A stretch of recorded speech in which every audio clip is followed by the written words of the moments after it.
Hello friends, ఇవాల్టి మన యాత్ర ఒక చారిత్రాత్మక చిహ్నానికే. భారతదేశంలో శిల్పకళకు చాలా పేరు పొందిన ప్రాంతాల్లో తమిళనాడులోని మహాబలిపురం కూడా ఒకటి. ఆ మహాబలిపురం ప్రాంతంలో ఉండే పంచరథాలు, ఈ చిహ్నాన్ని మనం ఇవాళ విజిట్ చేయబోతున్నాం. సో ఈ పంచరథాలని నిర్మించింది ఎవరు, వాటి చరిత్ర ఏంటి, అండ్ ఆ పంచరథాల యొక్క పేర్లు ఏంటి, ఈ డీటెయిల్స్ అన్ని చూసేద్దామా. మరి ఈ పంచరథాలని 5 రథాలు, పాండవ రథాలు, ఐందనై కోవిల్ అని వివిధ పేర్లలో పిలుస్తారు. ఈ రథాలని monolithic Indian rock cut architecture అంటారు. మోనోలిథిక్ అంటే ఒకే రాయితో చెక్కబడినవిగా చెప్తారు. 7th సెంచరీలో ఇవన్నీ నిర్మించబడినట్టుగా చెప్తున్నారు. పల్లవ కాలంలో మహేంద్రవర్ముడు వీటిని స్టార్ట్ చేశాడు. ఇంకా తన పుత్రుడైన నరసింహవర్ముడు కంటిన్యూ చేశాడంట. కానీ నరసింహవర్ముడు చనిపోయిన తర్వాత ఇవన్నీ కూడా కంప్లీట్ చేయకుండా తను ఎంతవరకు అయితే నిర్మించాడో అందులోనే స్టాప్ అయిపోయిందంట.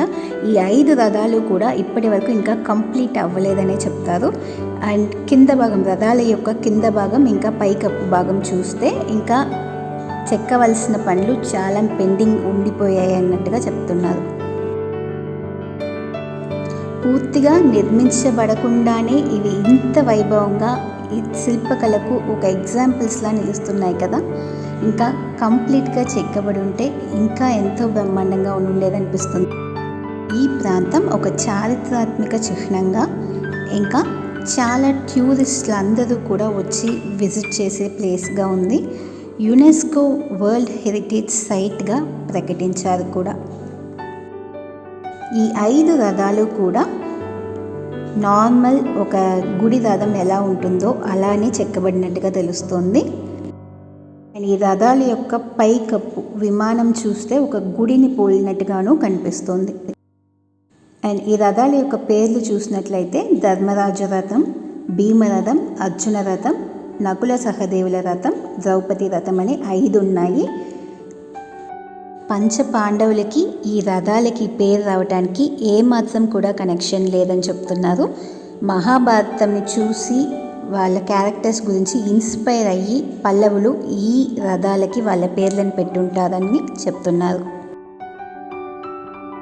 ఒక్కొక్క రథ విశేషాలు ఏంటి, వాటి స్ట్రక్చర్ ఎలా ఉందని చూసేద్దామా. మరి ఈ 5 రథాల్లోకి ధర్మరాజు రథము, భీమరథం 2 కూడా కొంచెం పెద్దవి. ధర్మరాజు యొక్క రథం చూసినట్లయితే శివుడికి అంకితం చేయబడినట్టుగా ఉంటుంది. అండ్ విమానం అయితే 3 లేయర్స్ అంటే 3 టైర్స్ అంటాము. 3 తలాలు ఉన్నట్టుగా, అంటే 3 ఫ్లోర్స్గా ఉన్నట్టుగా కనిపిస్తుంది. ధర్మరాజు రథానికి 4 వైపులా కూడా 2 స్తంభాలు సపోర్ట్ చేస్తున్నట్టుగా కనిపిస్తుంది. ఆ ధర్మరాజు యొక్క రథంలో శివుడు, కృష్ణుడు, సుబ్రహ్మణ్య స్వామి, బ్రహ్మశాస్త, హరిహర, బ్రహ్మదేవుడు, అర్ధనారీశ్వరుడు వీళ్ళందరి స్వరూపాలని కూడా ఒక్కొక్క కార్నర్లో మనం గమనించగలుగుతాము. ఇంకా ఒక రాజు స్వరూపాన్ని కూడా మనం ఈ రథంలో గమనించగలుగుతాం. ఆ రాజు నరసింహవర్ముడే అని కూడా చెప్తారు.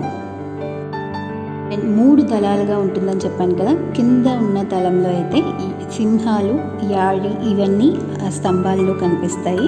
ఇంకా ఫస్ట్ ఫ్లోర్లో చూసినట్టయితే మొదటి దళంలో 22 కార్వింగ్స్ ఉంటాయి. అంటే నటరాజస్వామి, కృష్ణుడు, గంగాధరుడు వీళ్ళందరూ కనిపిస్తారు. ఇంకా లాస్ట్గా ఉన్న దళంలో అయితే సోమస్కందుడు, దక్షిణామూర్తి ఈ స్వరూపాల్ని మనం గమనించగలుగుతాం.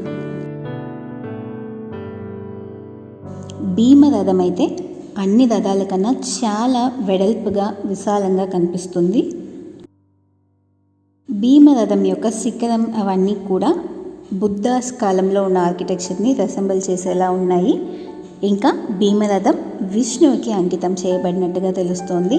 అందులో ఉన్న శిల్పకళలు, చిన్న చిన్న విగ్రహాలు ఇవన్నీ కూడా విష్ణుమూర్తి యొక్క స్వరూపాలుగా చెప్తున్నారు.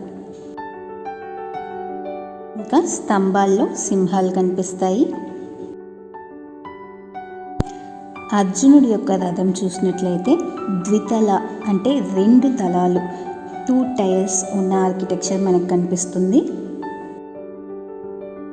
అర్జున రథం ఇంకా ద్రౌపది రథం ఈ రెండు కూడా ఒకే ప్లాట్ఫామ్ మీద ఉన్నట్టుగా కనిపిస్తాయి. అండ్ అర్జున రథం అనేది చాలా సింపుల్గా కనిపిస్తుంది ఆర్కిటెక్చర్. అండ్ ఒక ప్యాలెస్ ఉంటే ఎలా ఉంటుందో ఆ స్వరూపంలో మనకి అర్జున రథం కనిపిస్తుంది. అర్జున రథం ఇంకా ధర్మరాజ రథం ఈ రెండు కూడా చూడ్డానికి మోర్ ఆర్ లెస్ ఒకేలానే ఉంటాయి. కానీ అందులో ఉన్న చిన్న తేడాలు కూడా నేను ఇప్పుడు మీకు చెప్తాను. గర్భగృహం, ముఖమండపం ఇవన్నీ కూడా కొంచెం డిఫర్ అవుతాయి. ఇంకా 3 దళాలు ఉంటుంది ధర్మరాజ రథానికి, అర్జున రథానికి 2 దళాలే ఉంటాయి. ధర్మరాజ రథానికి 4 వైపులా కూడా స్తంభాలు ఉంటాయి. అర్జున రథానికి 2 వైపులా మనకి ఆ స్తంభాలు పిల్లర్స్ సపోర్ట్ చేసినట్టు ఉంటాయి. ఇంకా 2 వైపులా పిల్లర్స్ లేకుండా ఆ రాయితో చెక్కబడిన స్వరూపాలు ఎక్కువగా కనిపిస్తాయి. అర్జున రథం శివుడికి అంకితం చేయబడిన రథం. అర్జున రథం యొక్క గర్భగృహంలో శివుడిని మనం చూడగలుగుతాము.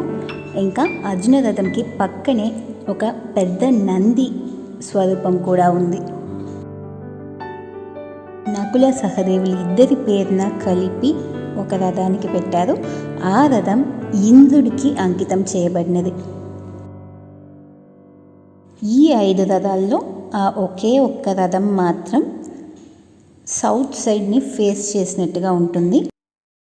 అండ్ బుద్ధులు వాళ్ళ ప్రేయర్స్ని చెల్లించుకునే ఒక చైతన్య హాల్ లాగా కనిపిస్తుంది ఈ నకుల సహదేవుల రథం. నకుల సహదేవుల రథానికి పక్కనే మనకు ఒకే రాయితో చెక్కబడిన ఏనుగు స్వరూపం కనిపిస్తుంది. అండ్ ఆ ఏనుగు యొక్క బ్యాక్ సైడ్ ఇంకా ఈ రథం యొక్క బ్యాక్ సైడ్ 2 ఒకేలా ఉంటాయంటారు. కాబట్టి గజ పృష్ఠాకార స్వరూపంలో నిర్మించబడినట్టుగా చెప్తారు నకుల సహదేవ రథాన్ని. నకుల సహదేవ రథం యొక్క గర్భగుడిలో ఏ ఒక్క స్వామి స్వరూపం కూడా మనకు కనిపించదు. 4 వైపులా ఉన్న గోడల మీద మాత్రం మనకి కొన్ని స్వరూపాలు కనిపిస్తాయి. ద్రౌపది రథం అయితే ఒక చిన్న గుడిసె, నార్త్ ఇండియన్స్ వేసుకునే గుడిసె ఎలా ఉంటుందో ఆ స్ట్రక్చర్లో కనిపిస్తుంది.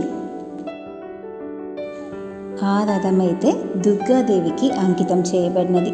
ఎక్కువ దుర్గాదేవి స్వరూపాల్ని మనం ద్రౌపది రథం మీద గమనించగలుగుతాం.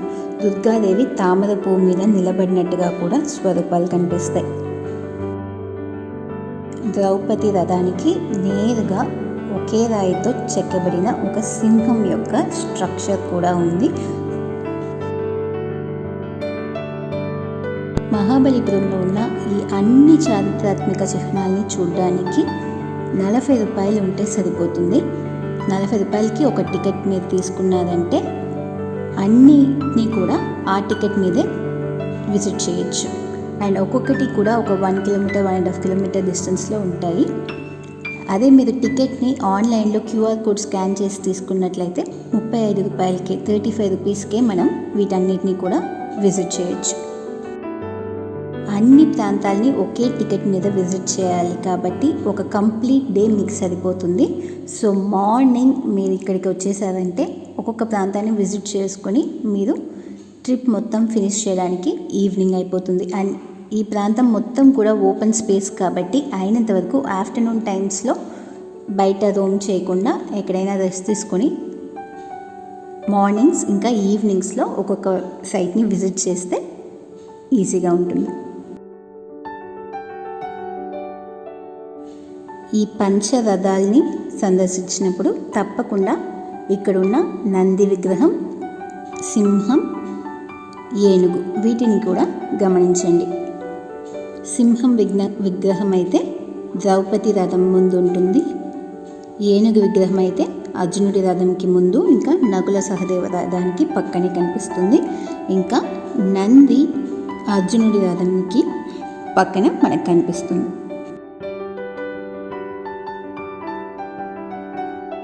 ఈ మహాబలిపుర ప్రాంతం సముద్ర తీరానికి చాలా సమీపంలో ఉండడం వల్ల ఈ అన్ని మాన్యుమెంట్స్ ప్రతి ఒక్క చిహ్నాలు ఇక్కడ ఉన్నవన్నీ కూడా భూమి కింద కూడిపోయాయంట.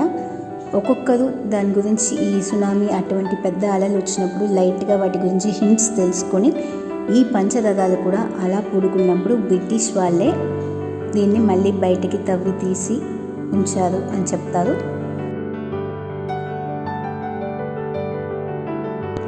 అండ్ ఈ మహాబలిపురం అనేది ఒక పర్ఫెక్ట్ టూరిస్ట్ స్పాట్ కాబట్టి ఇక్కడ drinking water facilities, rest room facilities ఇవన్నీ కూడా ఉన్నాయి.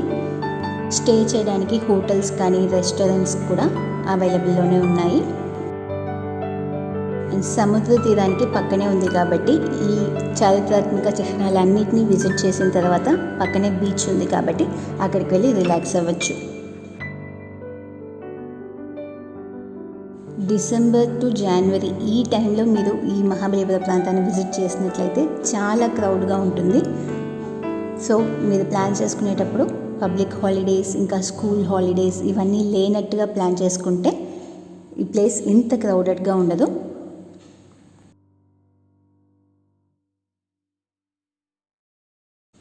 చెన్నై టు పాండిచ్చేరి వెళ్ళే దారిలో ఒక 45 కిలోమీటర్స్లో మనకి మహాబలిపురం ప్రాంతం కనిపిస్తుంది.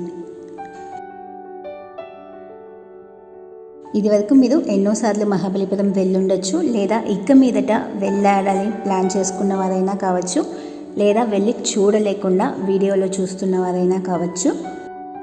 ఈ మహాబలిపురంలో ఉండే ప్రతి ఒక్క చిహ్నాన్ని కూడా సెపరేట్ వీడియోస్ మన ఛానల్లోనే వేస్తున్నాము. అండ్ ఒక ప్లేలిస్ట్ కూడా క్రియేట్ చేసున్నాము. సో వాటిని చూసి ఇన్ఫర్మేషన్ తెలుసుకుని మీరు ఆ ప్రాంతాన్ని వెళ్ళి విజిట్ చేశారంటే ఇంకా చాలా బాగా ప్రత్యేకించి గమనించగలుగుతారు. మీరు ఒక గైడ్ని పెట్టుకొని ఆ గైడ్ ఇచ్చే ఇన్ఫర్మేషన్ కన్నా కూడా చాలా వెబ్సైట్స్ అండ్ చాలా న్యూస్ పేపర్స్ చాలా రీసెర్చ్ చేసి మేము ఈ ఇన్ఫర్మేషన్ మొత్తం కూడా మీకు ప్రొవైడ్ చేస్తున్నాం. కాబట్టి ఈ వీడియోస్ చూసిన తర్వాత ఆ మాన్యుమెంట్స్ని మీరు చూసారంటే ఇంకా బాగా గమనించి ఎంజాయ్ చేయగలుగుతారు. కంప్లీట్ మహాబలిపురం మాన్యుమెంట్స్ యొక్క లింక్ని నేను డిస్క్రిప్షన్లో ఇస్తాను. సో అది కూడా చెక్ చేయండి. మీరు ఏ ప్రాంతాలని విజిట్ చేయాలన్న డీటెయిల్స్ కూడా మీకు అందులో చాలా క్లియర్గా ఉంటుంది. సో ఇది ఫ్రెండ్స్ మన ఇవాల్టి యాత్ర. వీడియో మీకు నచ్చే ఉంటుందని అనుకుంటున్నాము. సో వీడియో నచ్చినట్లయితే తప్పకుండా లైక్ చేయండి. మీ ఫ్రెండ్స్కి నచ్చుతుందనిపిస్తే షేర్ చేయడం కూడా మరవకండి. ఇది వరకు మా ఛానల్ని మీరు సబ్స్క్రైబ్ చేసుకోలేదంటే తక్షణమే సబ్స్క్రైబ్ చేసుకోండి. మరొక ప్రాంతం నుంచి మరొక యాత్రతో మళ్ళీ మీ ముందుకు వస్తాము. అంతవరకు సెలవు మరి.